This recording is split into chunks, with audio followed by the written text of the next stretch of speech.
अमावस्या व्रत कथा। अमावस्या तिथि को हिंदू धर्म में विशेष महत्व प्राप्त है। इस दिन पितरों के लिए श्राद्ध, तर्पण और व्रत का आयोजन किया जाता है। जो व्यक्ति अमावस्या को व्रत रखता है और कथा सुनता है, उसे पापों से मुक्ति और पितरों की कृपा प्राप्त होती है। अमावस्या व्रत कथा प्राचीन काल की बात है।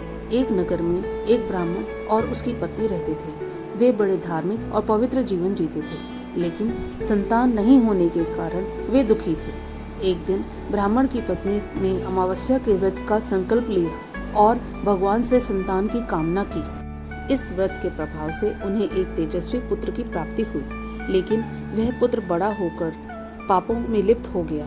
वह मर गया तो उसका प्रेत रूप हो गया और उसे मुक्ति नहीं मिली। ब्राह्मण और उसकी पत्नी अत्यंत दुखी हुए। एक दिन देवी ने स्वप्न में आकर कहा, तुमने जिस अमावस्या व्रत का पालन किया था, उसी व्रत के पुण्य से तुम्हारे पुत्र को पितृलोक में स्थान मिलेगा। तुम पुनः श्रद्धा से अमावस्या का व्रत करो और ब्राह्मणों को भोजन कराओ। ब्राह्मण दंपति ने वैसा ही किया।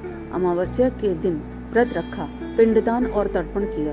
व्रत के प्रभाव से उनके पुत्र को मुक्ति प्राप्त हुई और वह पितृलोक को चला गया। व्रत विधि: सुबह स्नान कर व्रत का संकल्प लें, पितरों को तर्पण, पिंडदान और जल अर्पण करें, ब्राह्मणों को भोजन कराएं और दान दें, शाम को दीपदान करें और व्रत कथा सुनें।